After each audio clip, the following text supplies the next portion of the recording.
Hi guys! Konnichiwa! Welcome to my YouTube channel. Gagawa po tayo ngayon ng hiyaschuka. Ngayon po, dito sa Japan, makakabili po kayo ng ganito na may laman siyang 2 pansit at may kasama na po siyang sauce. Sesame sauce po ito. Ngayon, kailangan po natin dito isang cucumber at imitation crab stick. At syempre, meron po tayong egg. Pero yung sauce po, hindi po natin gagamitin yan sa ating recipe ngayon. Gagawa po tayo ng sarili nating sauce. 2 klase po ng sauce ang gagamitin natin. At para po sa mga nagda-diet, ito po ang gagamitin natin. Shirataki. Hindi po natin gagamitin yung 2 pansit. Isang pansit lang po ng hiyaschuka ang gagamitin. Tapos ito po yung ipapalit natin sa isang servings.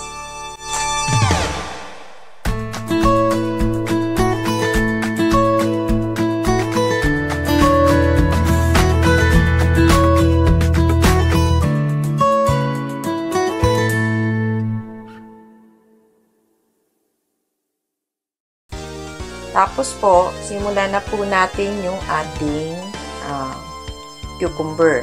Ngayon po, ito, tinanggal ko lang po yung mga bukol-bukol niya dyan, yung ano dyan. Ganyan lang po. Huwain lang po natin siya ng ganyan. Pa-slant lang po ang hiwa.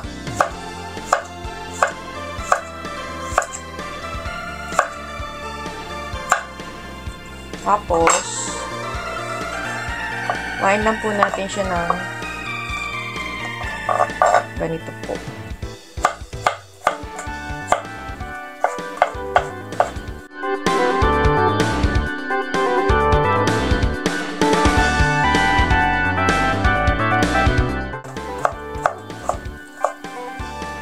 Ayan, ganyan lang po siya. Set aside na po natin. Ngayon po, itong ating chopstick, tanggalin lang po natin yung ating cellophane. Ating plastic dyan. Yan lang po. Tapos, 8 piraso lang po kailangan natin dito. Tapos, ganyan nyo lang po siya.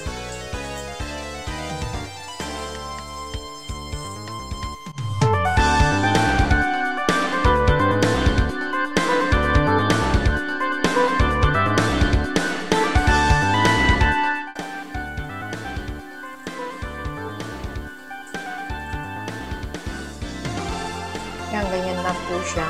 Set aside na po natin. Ngayon po, itong ating itlog, lagyan lang po natin ng pinch of salt. Isang pinch lang po.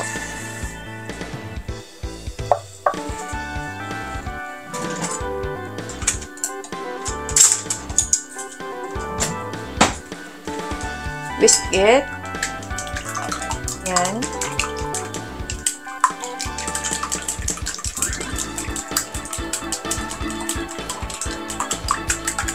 Ngayon po,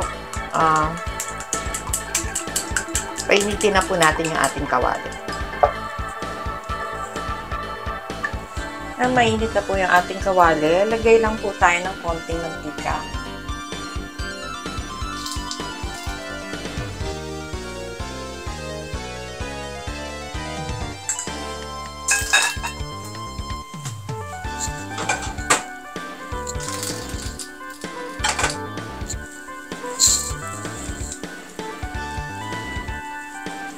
Lagay lang po tayo ng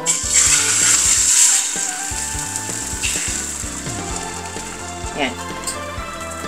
Mga 2 po magagawa natin dito sa ating egg. Ito siya.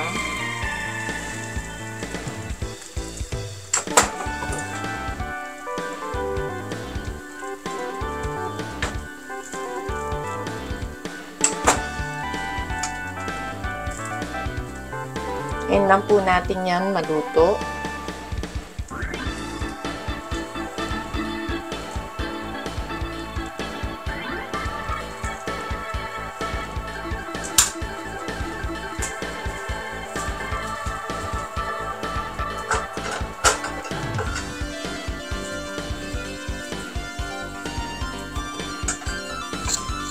Yan, hindi lang siya nakadikit. Baligtarin po natin.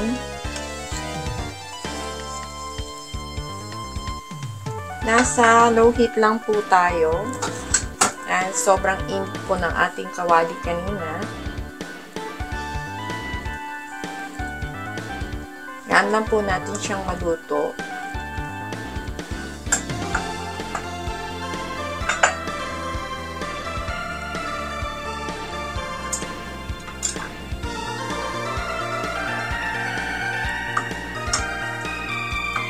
Yan, okay na po.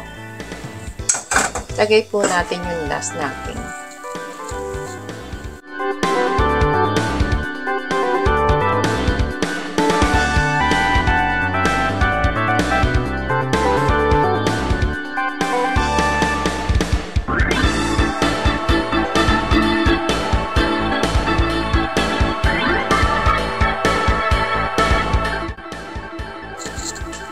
Set aside po natin siya dito.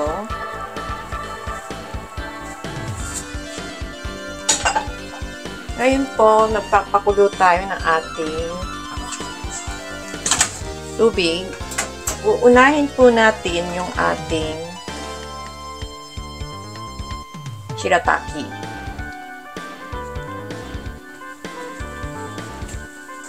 Kaya napatiktik na po natin yung tubig nila ng ating shirataki. Lagay lang po natin siya. 30 seconds lang po.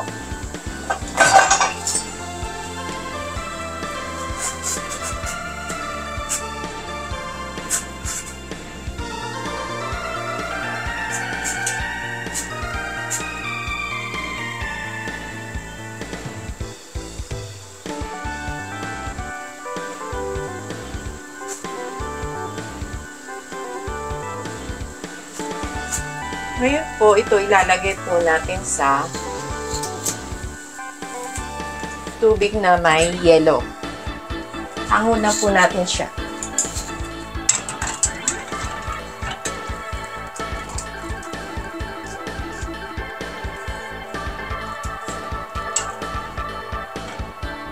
Susunod po natin yung ating noodles.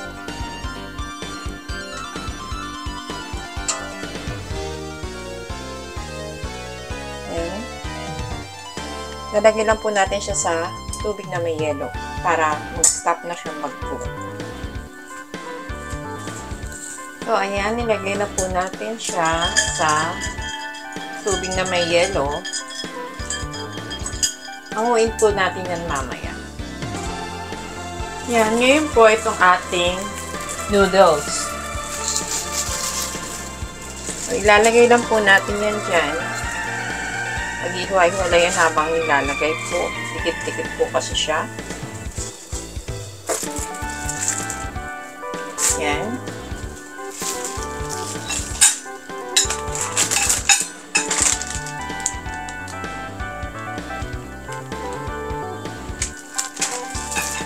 Pakuluan lang po natin siya ng mga 3 minutes. Haluin. Haluin lang po natin yan. Para maghiwa-hiwalay po siya. Tayaan lang po natin yan ng mga 3 minutes. Ngayon po, pagka tanggal na po natin ito dito, huhugasan po natin siya sa running water at lalagay din po natin siya sa tubig na may yelo. Yan po.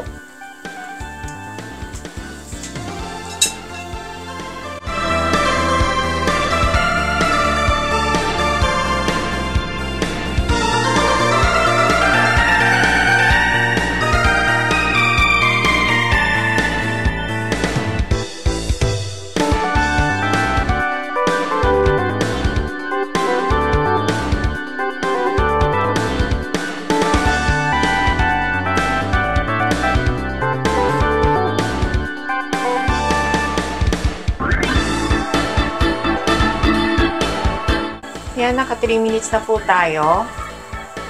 Hanguin na po natin siya. Turn off nyo na po yung heat.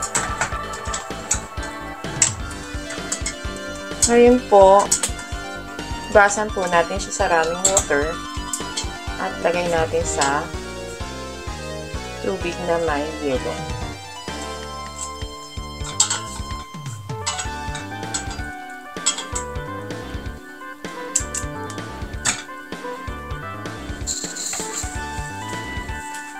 O, ayan na po siya. Nahugasan na po natin sa running water at nilagay natin dito. Ngayon, nilagay lang po natin siya dito ng mga yan, malamig na po na 30 seconds, ganun lang. Hanguin na po natin. Set aside. Yan, ngayon po, gawa na yung ating noodles. Meron po tayo ditong sesame paste. Dito po sa Japan, mabibili nyo yung sesame paste, ganito. Nasa tube po siya. Unahin po natin yung ating sesame paste na sauce. Dito, may 2 tablespoon po tayong sesame paste. Lagyan po natin siya ng 1.5 na water. Light soy sauce.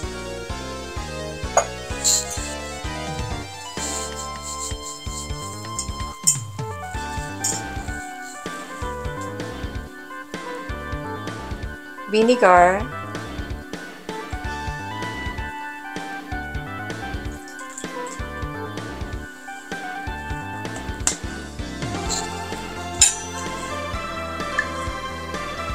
One teaspoon po ng sugar.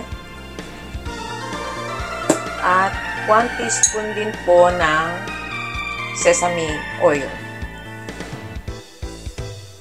Haluin lang po natin yan para matunaw po yung ating sugar.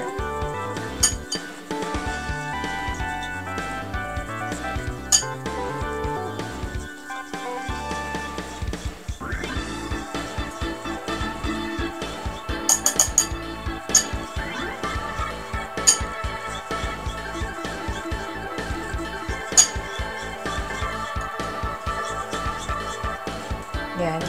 Tunaw na po yung ating sugar. Sunod po natin yung ating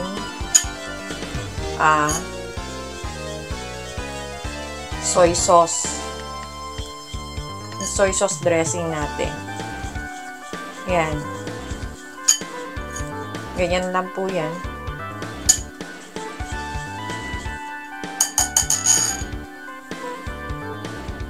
Ngayon na po itong ating soy sauce na dressing sa ating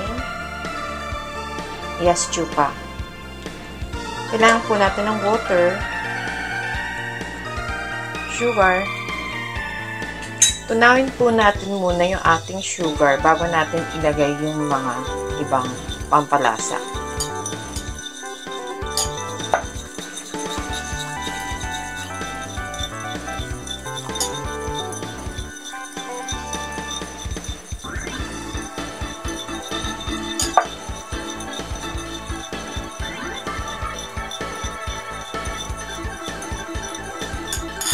Kailangan din po natin ng vinegar,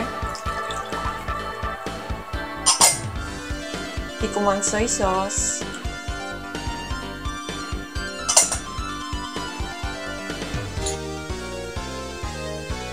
sesame oil,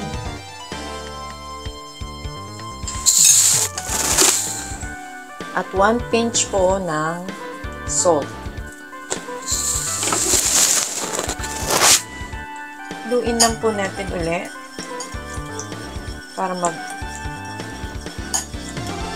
matunaw lahat ng ating mga sugar at salt. Yan, ready na po yung ating dalawang sauce. Ito po, bagay ito dun sa shirataki. Pero try nyo rin po yung sesame paste, yung sesame sauce natin. Bahala na po kayo kung ano lang gusto ninyo.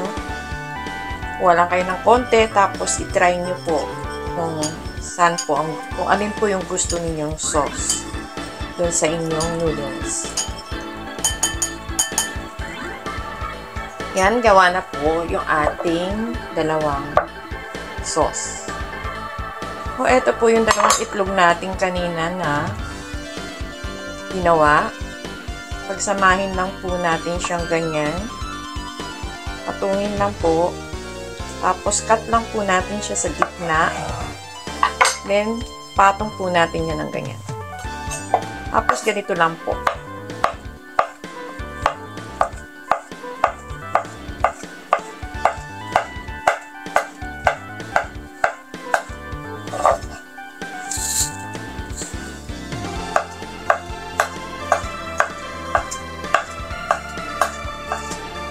Kahit scrambled egg, pwede din po itopping nyo dito sa ating chilled noodles. Ngayon po, ready na po yung ating mga gagamitin sa ating chilled noodles. Lagay na po natin siya sa plate. So, ayan po. Ito na po yung ating noodles ng Hiyas Chuka. Unahin po natin siya. Lagyan po natin siya ng egg. Tsaka itong ating cucumber. Ayan. Pwede po kayong maglagay dito ng yung chicken. Yung nilalagay po natin sa macaroni. Yung binoil lang natin na chicken. Pwede po yun. Yan.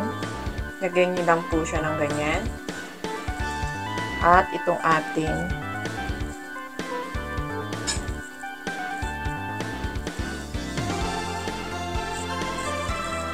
yan po.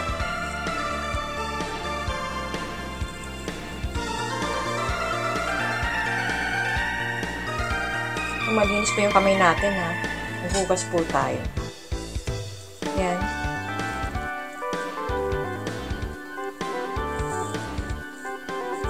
Yan. Yan na po siya. Tapos, yung ating shirataki. Konti lang po yung shirataki natin kanina. Ganito lang po siya. Yung isang balot. Kaya, ganun din po. Lagyan po rin natin siya nito. Ating egg. Yan. Para po sa mga nagda-diet, ito po ang gamitin nyo. Shirataki. Yan. Tapos yung ating imitation crab.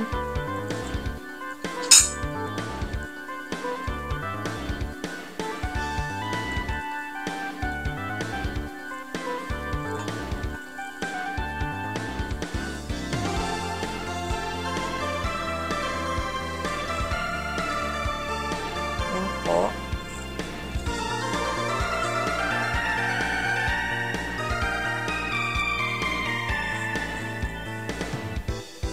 Ngayon po, ito na po yung ating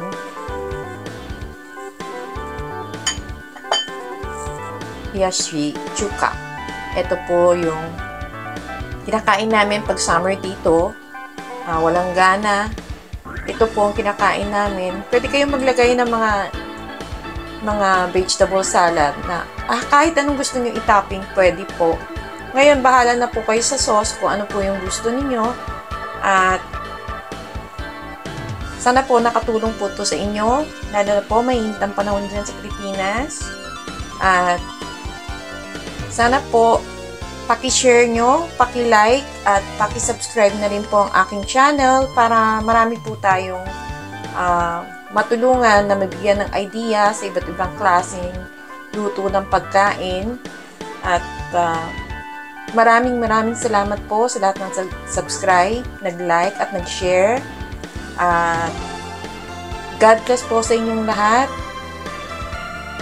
At sa susunod po nating video, magkita-kita po tayo ulit. Maraming salamat po. Arigatou gozaimasu.